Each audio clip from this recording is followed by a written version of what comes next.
I have shown several smartphones, from cheap smartphones to smartphones with the best specifications and technology, to help you choose the ideal smartphone for you. But today, we'll see the specifications of a smartphone with a lot of potential. But first, subscribe to the channel because I bring new products every week.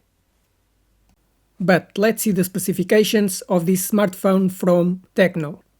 It has a AMOLED screen with 6.7 inches at 144 Hz and resolution of 1260 by 2800 pixels with a ratio of 20:9. With 8 cores, it has a MediaTek Dimensity processor and an Army Mali graphics processor. It can have a storage capacity up to 256 GB and 12 GB of memory. The main camera is 50 megapixels that records video in 4K with slow motion of 240 frames per second and with HDR technology. The front camera is 50 megapixels and records video in 4K. It has the connectivity 5G, Wi-Fi 6E, Bluetooth 5.3, GPS and NFC. It also has a USB 2.0 Type-C connection for charging the battery and transferring files to the computer. To unlock, there is a fingerprint reader under the screen and has facial recognition. It has a 5100 mAh battery with 70-watt charging, but it doesn't have wireless charging. The screen has Corning Gorilla Glass protection against scratches and drops. It is built with aluminium and artificial leather, IP69 certified for water and dust resistance, and weighs 195 grams. You can put 2 nano SIM cards for communication, but it's not compatible with a microSD card. This is a smartphone with good specifications, ideal for any user and job. For that reason, it's not cheap, but it has a lot of storage capacity, memory and a good processor. I recommend this smartphone, but the only thing is missing is the ability to put a microSD card to expand the storage capacity.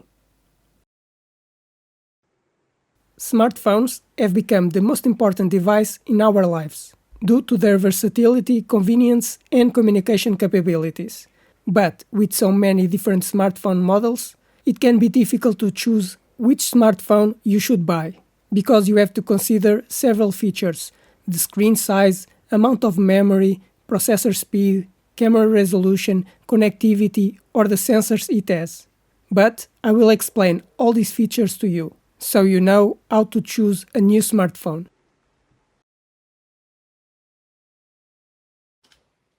About the screen, you can choose the size of the screen. Either it has a cutout for the front camera, the resolution, the refresh rate, and the type of screen, because it may have more vibrant colors. I recommend an OLED screen with 6.7 inches with 120 Hz. About the processor. The processor is very important, because the faster it is, the faster the smartphone will work and the smoother your interaction will be.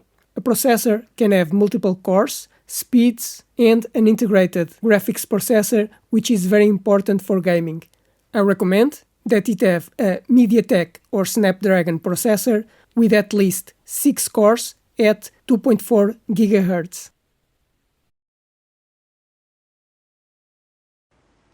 About the structure.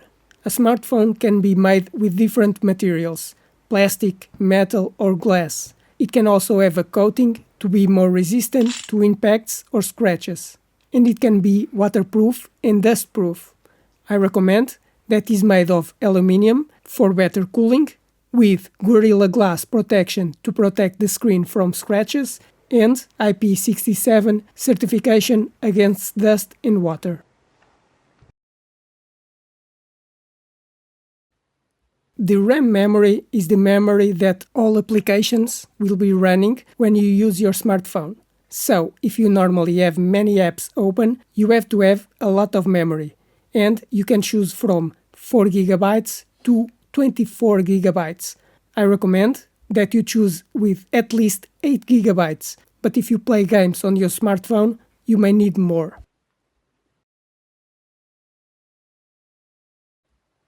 The internal storage is for storing all files, applications, and operating system. A smartphone can have between 64 GB and 1 TB of capacity. I recommend choosing a smartphone with at least 128 GB, but if you record videos and take a lot of photos, you should choose with 256 GB. But if you have a lot of files and movies on your smartphone, you may need even more capacity.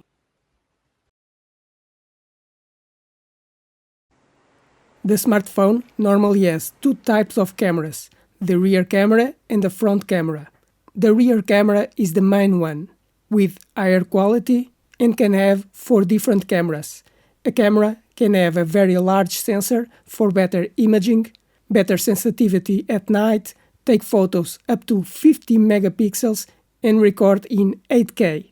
I recommend that you choose a camera that records videos in at least 1080p and captures photos in 12 megapixels.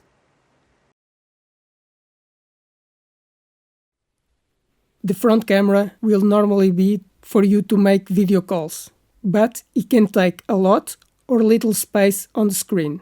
It can have 32 megapixels and record 4K video, but for video calls, a 720p camera is enough. About the smartphone security. So that only you can unlock the smartphone, you can use a password, a fingerprint reader that detects your finger, or facial recognition that detects your face. I recommend that it has at least a fingerprint reader, but it's up to you if you prefer other protection systems. With smartphones becoming thinner and thinner, some connections are no longer existing. But a smartphone can have an audio and USB connection. I recommend a smartphone with a USB Type-C connection for power charging and copying files to the computer.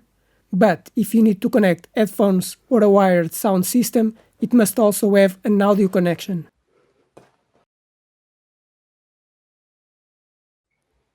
About wireless connectivity. The smartphone is connected to the internet using mobile data or Wi-Fi. Currently, 4G and 5G are the most common, but 6G will be the next generation. To connect to Wi-Fi, you can have Wi-Fi 5 with speeds of 3 gigabits or Wi-Fi 6 with 9 gigabits, and Bluetooth for communicating with nearby devices. I recommend that you choose a smartphone with 5G communication, Wi-Fi 6, and Bluetooth 5.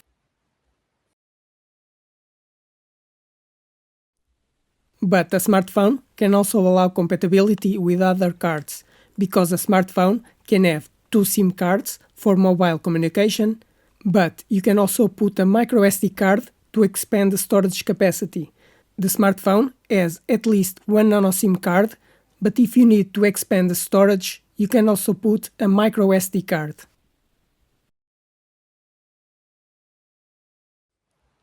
The larger the battery capacity, the longer your smartphone will last before you have to charge the battery again. The battery can last between 1 day and 1 week. This will depend on how you use your smartphone. Either you keep the screen turned on for a long time if you are using the Wi-Fi or if you record a lot of videos and photos.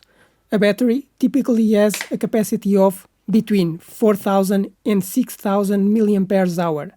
I recommend with at least 5,000 mAh, but the higher capacity, the better.